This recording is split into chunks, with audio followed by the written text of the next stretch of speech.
वृंदावन की एक सच्ची घटना जहां पर पढ़ने के लिए आते थे बहुत सारे भूत और प्रेत। कैसे एक मरने के बाद एक लड़का बताता है अपने मरने की सच्चाई और कहता है कि गुरुवर, मुझे आपको देखकर बहुत शांति मिलती है, मेरा जो शरीर जलता है उसे भी शांति मिलती है।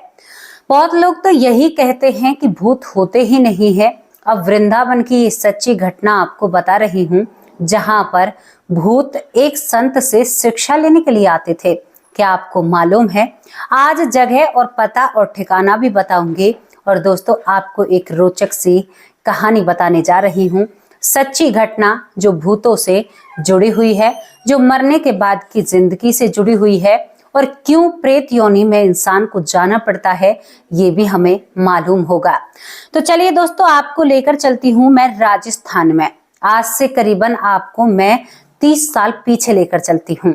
30 साल पीछे, 30 या 35 साल पीछे, राजस्थान का एक लड़का जिसका नाम धर्मवीर होता है। धर्मवीर एक बहुत अच्छी शिक्षा प्राप्त करना चाहता है। वो अपने माँ बाप से कहता है कि माँ और बाबूजी, मुझे वृंदावन जाकर वहां पर मुझे पढ़ाई करनी है। संतों के बीच में रहकर मुझे वेद ग्रंथ सभी चीजों का ज्ञान चाहिए। धर्मवीर जो होता है अपने माँ बाप का एक लौता बेटा होता है। धर्मवीर के परिवार वाले कहते हैं कि बेटा, हमें तो आपको शिक्षा प्राप्त करनी है और आप अपने धर्म की तरफ बढ़ रहे हो, ये तो बहुत अच्छी बात है। धर्मवीर के माँ बाप उसे वृंदावन भेज देते हैं। दोस्तों, यहाँ पर वृंदावन में धर्म संघ विद्यालय होता है, जहाँ पर बच्चों को सनातन धर्म के बारे में ज्ञान दिया जाता है। बहुत सारी चीजें उन्हें सिखाई जाती हैं। धर्म संघ विद्यालय, इसमें यहाँ पर परब जी महाराज होते हैं। परम जी महाराज उनका नाम होता है। वो इनके गुरु बनते हैं, यानी वो इनके शिक्षक होते हैं। और ये जो धर्मवीर होता है ये यहाँ पर आकर रहने लगता है। यहाँ पर क्या होता है, यहाँ पर आपको, जैसे आपने कभी कभी देखा है ना कि शिक्षा प्राप्त की जाती है, वेदों का ज्ञान, मंत्र जाप करना, यानी भागवत पाठ करना, ऐसी सारी चीजों के यहाँ पर समाधान यानी पढ़ाई होती है। और सब कुछ यहाँ पर पढ़ाया जाता है सत्य सनातन धर्म के प्रति। ये लड़का यहाँ पर रहने लगता है धर्मवीर, और बड़ी ही ईमानदारी से शिक्षा प्राप्त करता है। यहाँ पर ये 3 से 4 साल रहता है। 4 साल रहने के बाद यहाँ पर बिल्कुल अनुशासन में रहना जानता है। सुबह जल्दी उठना, जल्दी उठने के बाद सोच जाना, अपने आप को साफ और शुद्ध रखना, स्नान कर कर वेद ग्रंथ सभी चीजों के बारे में जानकारी लेना, और अपने गुरु से एक बहुत ज्यादा प्रेम करना। अपने गुरु को ये बहुत मानता है जो धर्मवीर होता है। और इसी तरह से कब कब में 4 साल निकल जाते हैं, धर्मवीर को भी एहसास नहीं होता। धर्मवीर इन 4 सालों में अपने गांव भी जाता है और यहाँ पर भी रहता है वृंदावन में, और ये बहुत कुछ सीख चुका था। अब दोस्तों, यहाँ से विदाई लेने की बारी आ चुकी थी, क्योंकि हमेशा तो कोई ऐसा नहीं कर सकता, हमेशा कोई ऐसे नहीं रह सकता। इसने सभी अनुशासन सीख लिए थे, सब कुछ इसे बखूबी आता था। अपने गांव में जब ये पहुंचता है तो वहां की दिनचर्या अलग तरीके से होती है। वहां पे अपने मन मर्जी का जीवन था। यहाँ पर एक संत की सेवा में और एक संत की छत्र छाया में रहना, यानी आप अनुशासन से रहते हैं, क्योंकि गुरु की बहुत कृपा होती है। और गुरु की जब कृपा होती है तो वो तभी होती है जब आप गुरु के आदेशों को मानते हो। धर्मवीर बिल्कुल यहाँ पर जो भी शिक्षा प्राप्त हुई थी धीरे धीरे उसे भूलने लगता है। भूलने के साथ साथ धर्मवीर अब थोड़ा सा इधर उधर की चीजों पर ज्यादा ध्यान देने लगता है। वो चाहता था लोगों में धर्म और ज्ञान बांटना, लेकिन उससे वो नहीं हो पाया। वो गलत संगत में निकल जाता है। अब एक दिन वो रोड पर जा रहा था। दोस्तों, धर्मवीर का इतनी तेज भीषण एक्सीडेंट होता है कि धर्मवीर की ऐन मौके पर ही मृत्यु हो जाती है। धर्मवीर मरने के बाद तुरंत प्रेत योनि में आ जाता है, यानी वो एक भूत बन जाता है। आप कहोगे कि आप क्या भूतों से बात करती हो, जो आपको पता चल गया? ऐसा नहीं है, आगे चल के आपको बताऊंगी कि कैसे इन सारी चीजों का भेद खुलता है। जिंदगी थोड़ी सी आगे बढ़ने लगती है और ये एक प्रेत से कई प्रेत इकट्ठा होने लगते हैं। अब धर्मवीर को बहुत ज्यादा शरीर में जलन होती है, क्योंकि इसकी मृत्यु सामान्य मृत्यु नहीं थी, एकदम से मृत्यु इसके सर पर आई थी। अकाल मृत्यु से नाम दिया जाता है। धर्मवीर के माँ बाप का रोना तो मैं आपको बता ही नहीं सकती। इकलौता बेटा इस दुनिया से गया था, लेकिन विधि के विधान को कोई बदल सकता है। धर्मवीर प्रेत योनि में भटकता रहता है और दोस्तों धर्मवीर अब वृंदावन में अपने उसी धर्म संघ विद्यालय में पहुंच जाता है, धर्म संघ में जहां से उसने शिक्षा प्राप्त की थी, क्योंकि उसे अपनी गलती का बोध हो चुका था। यहाँ पर वो मुक्ति के लिए आता है, मुक्ति के लिए यहाँ पर आता है। तो अपने गुरुवर को जब ये देखता है, जिनका नाम परम जी महाराज होता है, उन्हें जब ये देखता है धर्मवीर, तो इनकी आंखों को शांति मिलती है। इसके शरीर में जो जलन थी, जो ये कुछ खा पी नहीं सकता था, जो इसको बहुत सारी परेशानियां थी, उनसे निजात मिलने लगती है।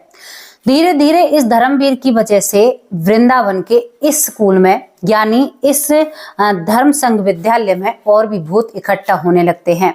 अब क्या बात थी कि यहाँ पर जो धर्मवीर था, अब जो वहां पर बच्चे पढ़ रहे थे धर्मवीर की तरह, उनको परेशान करने लगता है। किसी के बिस्तर को खींच लेता है, किसी को चलते हुए धक्का दे देता है, किसी के बाल खींच लेता है, किसी की चोटी खींच लेता है, क्योंकि चोटी वहां पर रखा करते थे, किसी को ये तमाचा मार देते हैं। ये सब कुछ यहाँ पर ये संत भी देख रहे थे। संत ऐसी चीजों को जानते हैं, लेकिन वो अभी रिएक्ट नहीं कर रहे थे।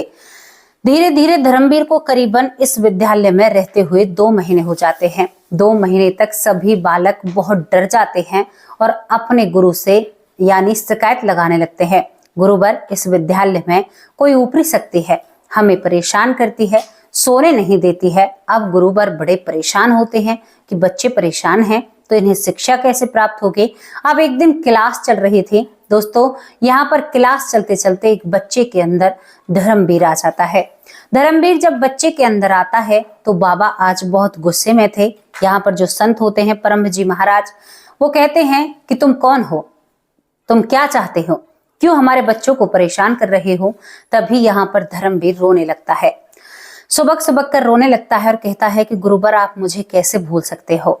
यहाँ पर ये संत कहते हैं कि क्यों, तुम कोई परमात्मा हो जो तुम्हें मैं नहीं भूल सकता, कौन हो तुम, क्या बात है। तो ये रोते हुए कहता है कि गुरुवर, मैं धर्मवीर हूँ।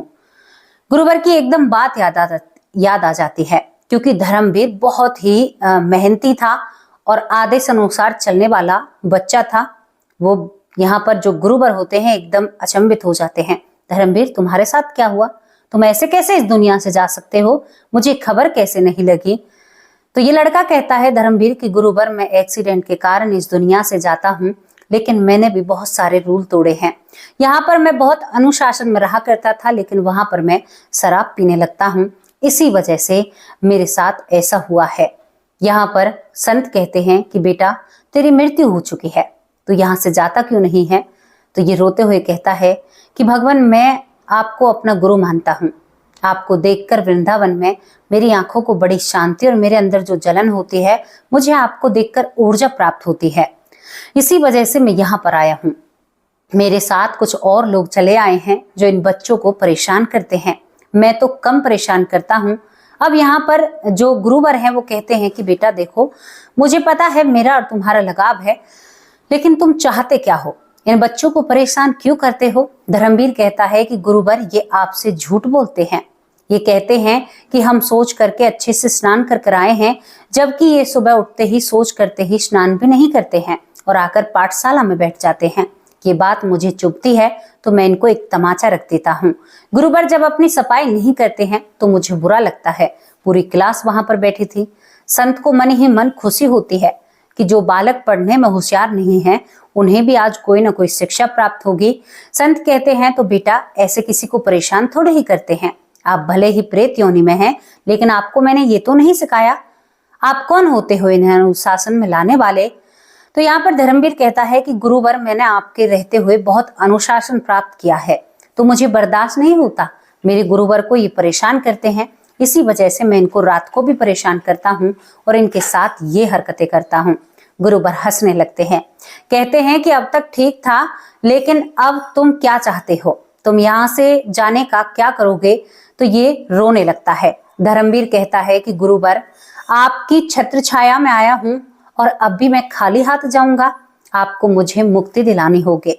अब यहाँ पर सभी जो बच्चे होते हैं वो डर जाते हैं इस प्रेत को देखकर।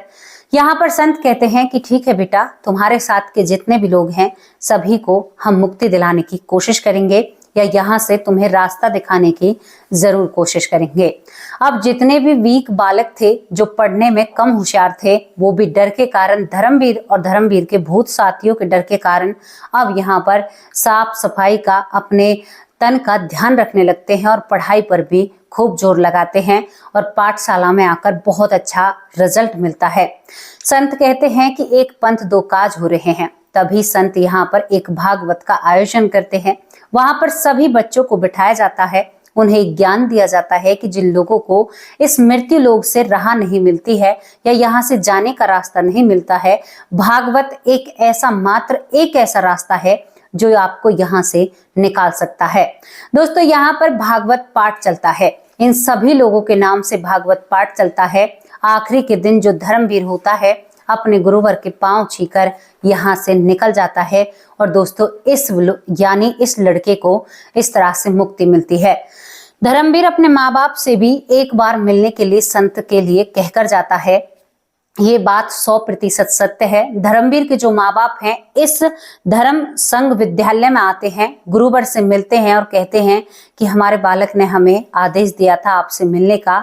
तो यहाँ पर संत कहते हैं कि आपके बेटे के लिए मुझे बहुत खेद है, वो मेरा सबसे प्रिय छात्र था, लेकिन मुझे नहीं पता था कि उसके साथ कुछ ऐसा घटेगा, बिल्कुल भी नहीं पता था। लेकिन ये विधि का विधान है, वो अच्छी जगह पर जाएगा, ये मेरा विश्वास है, क्योंकि इतनी कड़ी तपस्या के चलते ये कुछ दिन के गलत कर्म उसे बहका नहीं सकते हैं। हाँ, कष्ट जरूर मिलेंगे, लेकिन आपका बच्चा एक सही जगह और अच्छी जगह जरूर पहुंचेगा। माँ बाप की आंखों में आंसू होते हैं, संत के सामने रोने लगते हैं। भगवान एक बार और बेटे के दर्शन करा दें। तो यहाँ पर संत कहते हैं कि क्यों उसकी आत्मा को इस मृत्यु लोक पर भटकने के लिए मजबूर करते हो। बिल्कुल भी उसके लिए एक भी आंसू मत गिराना। अगर तुम रोओगे तो उसकी आत्मा यहाँ से जाने में बहुत कष्ट पाएगी। तभी तो माने जाने संत कहते हैं कि कभी भी आपका जो अपना चला जाए तो उसे ज्यादा याद कर कर नहीं रोया करते हैं। अगर आप उसे ज्यादा याद करके रोओगे, अगर ज्यादा याद करोगे, तो वो आत्मा इसी धरती लोक पर फंसकर रह जाएगी और फिर उसे कोई रास्ता नहीं मिलेगा। और रास्ता नहीं मिला तो अनंत काल तक ये रजिस्टर में इसका केस, यानी जो वहां पर लिखित है, वो नीचे दर्ज हो जाएगी और पता नहीं कितने सालों तक दर्ज रहेगी। और आपका अपना प्रिय यहाँ पर भूखा प्यासा भटकता रहेगा, लोगों को परेशान करेगा और आपको भी परेशान करने लगेगा। क्योंकि आप भले ही कितना भी प्रेम करते हैं, कितना भी याद कर लीजिएगा, लेकिन आप जिंदगी भर एक चीज से बंधे नहीं रह सकते, क्योंकि आप एक मनुष्य हो, आपका मन बड़ा चंचल है, तो आप एक चीज पर तो स्थिर रह ही नहीं सकते, ये मेरा दावा है। और यहाँ पर फिर वो प्रेत आत्मा आपसे रुष्ट हो जाएगी और जो वो आपकी खास आत्मा थी वो आपका ही बुरा करने लगेगी और आपको भला बुरा सब कुछ दिखा देगी अपने चलते, और आपकी 7 पीढ़ियों तक भी, क्योंकि वहां पर तो उसका खाता बंद हो जाता है, वहां पर वो केस पेंडिंग में चला जाता है। आप एक तरीके से समझिए, फिर यहाँ पर वो आपकी जाने कितनी पीढ़ियों को, क्योंकि उसे तो पता है इसी परिवार से मैं आता हूं और इसी परिवार को मैं जानता हूं, तो वो आपकी कितनी पीढ़ियों तक सताएगा इसकी कोई गारंटी नहीं है। तो आपसे हाथ जोड़कर निवेदन है, विधि का विधान जो हो गया आप उसे नहीं बदल सकते, लेकिन जो होने के बाद जिसे आप बिगाड़ने की कोशिश कर रहे हैं, बिल्कुल कोशिश को बंद कर दीजिए, क्योंकि आपने तो बिगाड़ा, आप तो यहाँ से चले जाओगे, लेकिन वो आत्मा कितने दिन तक फंसकर रह जाएगी, वो कितने जन्मों का भोग भोग सकती थी, लेकिन आपकी वजह से वो एक जन्म में फंसी हुई है। मैं खासकर उन लोगों से कहना चाहती हूँ जो लोग बिल्कुल भी भरोसा नहीं करते हैं और अपनी मनमानी करते हैं। आपकी छोटी सी गलती आपके प्रियजनों पर भारी पड़ती है और उन्हें भटकाने में आप बहुत कामयाब होते हो। तो बिल्कुल भी अपने प्यारे को बहुत प्यार से विदा कीजिए और कहिए उससे कि आप जहां भी हो बहुत खुशी हंसी रहो, अब हम आपके बिना रहना सीख चुके हैं। बिल्कुल ये मत कीजिए मैं आपके बिना नहीं रह सकती, आपको आना होगा, यहीं रहना होगा, आप मेरी हो। बहुत से पति पत्नियों के लिए, बेटों के लिए नहीं। मुझे पता है ये बहुत कठिन समस्या है, बहुत कठिन समय होता है, लेकिन इसका निवारण क्या आपके पास है?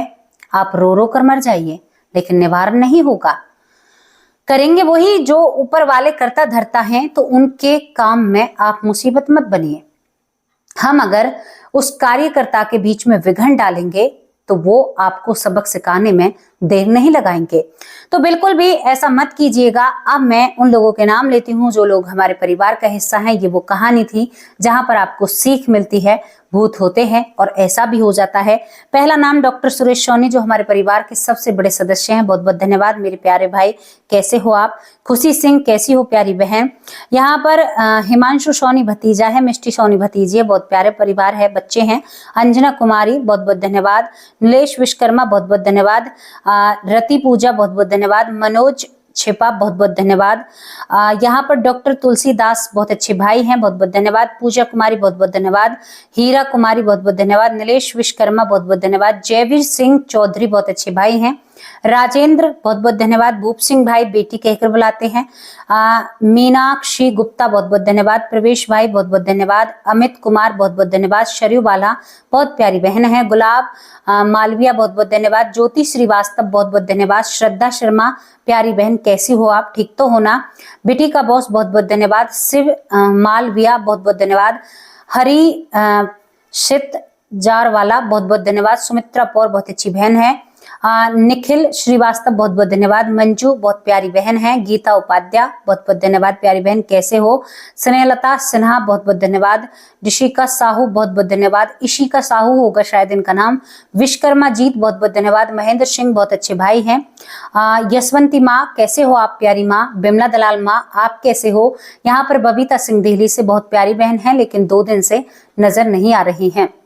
यहाँ पर सुमन बहन, बहुत प्यारी बहन है हमारी, बहुत अच्छी कमेंट करती हैं, खेतों पर काम करती हैं, बहुत अच्छी हैं ये, बहुत प्यारे कमेंट करती हैं। पीहू हेला, बहुत प्यारी बहन है, आपकी सेहत कैसी है? प्रतिभा मारू, मुझे गुड़िया कहकर बुलाती हैं, बहुत प्यारी बहन है। यहाँ पर सीमा अरोरा दिल्ली से, मुझे माँ की तरह लाड और दुलार और बड़ी बहन की तरह प्यार करती हैं, बहुत बहुत धन्यवाद। योग माया साहू, बहुत अच्छी कमेंट करती हैं, बहुत प्यारी बहन है हमारी, बहुत ही प्रेरणादायक कमेंट होते हैं। वंदना चंदेल, बहुत प्यारी बहन है, बहुत अच्छी कमेंट करती हैं। सुरेंद्र पाल कौर, जो कि मुझे विदेश से देखती हैं, बहुत बहुत धन्यवाद। मेरी बड़ी बहन, माँ के समान हो आप, बहुत प्यारी कमेंट करती हो। पलवल से तारक चंद कुमार, बहुत बहुत धन्यवाद भाई जी, आपके कमेंट बहुत अच्छे होते हैं। दहिरन कुमार, बहुत बहुत धन्यवाद। योग माया साहू, बहुत प्यारे कमेंट करती हैं। नरेंद्र गुप्ता, बहुत बहुत धन्यवाद। लक्ष्मीकांत, बहुत बहुत धन्यवाद। पूजा कुमारी, बहुत बहुत धन्यवाद। ललिता माँ हरियाणा से, मेरी प्यारी माँ कैसे हो आप? जापे में लगे हुए हो, अकेले अकेले मौज ले रहे हो। ठीक है, आपकी मर्जी है। सुनील सैनी, बहुत बहुत धन्यवाद, बहुत अच्छे भाई हैं। रमन जी, बहुत बहुत धन्यवाद। सुकंतला बहन, कैसी हो आप? नारायण स्वरूप, बहुत बहुत धन्यवाद।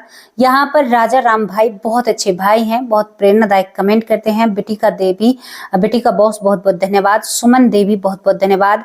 मंजू चौधरी, मेरी बहुत प्यारी बहन है, बहुत अच्छी कमेंट करते हैं। इनके 2 बच्चे हैं जो मुझे मासी कहकर बुलाते हैं। कैसे हो प्यारे बच्चे? आप हमेशा खुश रहें।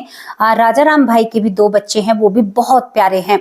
विजय सिंह, बहुत बहुत धन्यवाद। सिंहगड़ा, बहुत बहुत धन्यवाद। पृथ्वीनाथ पांडे, बहुत बहुत धन्यवाद। राजेंद्र सिंह, बहुत अच्छे भाई हैं। रश्मि गुप्ता होगा शायद, रश्मि गुप्ता, बहुत बहुत धन्यवाद। महेश्वरी, बहुत अच्छी बहन है।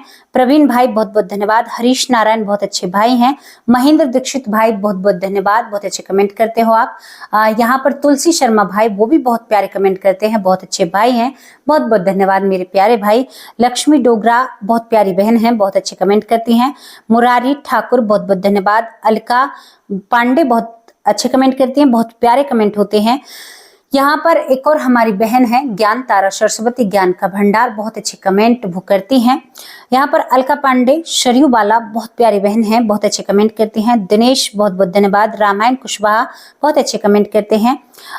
गुलजारी लाल, बहुत बहुत धन्यवाद, आपके कमेंट भी बहुत प्यारे होते हैं, बहुत उम्दा कमेंट होते हैं। मेरा प्यारा परिवार हमेशा मेरा साथ देता है।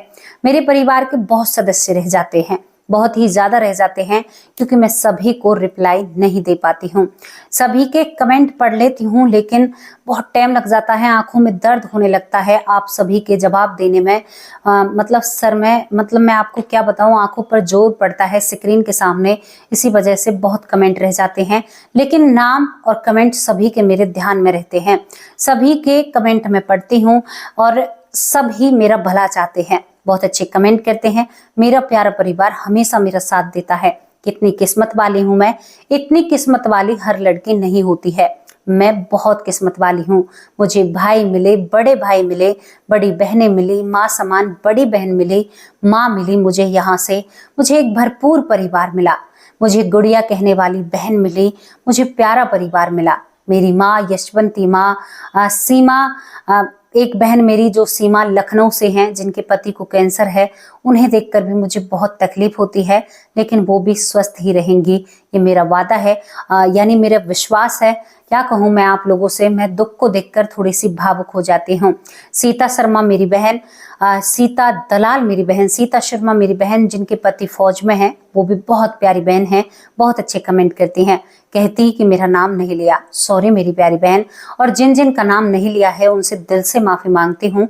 अब आप लोगों से विदा लेती हूँ। कल हाजिर होंगी एक सच्चे अच्छी स्टोरी के साथ, और ये घटना 100% सत्य है। नमस्कार, जय हिंद,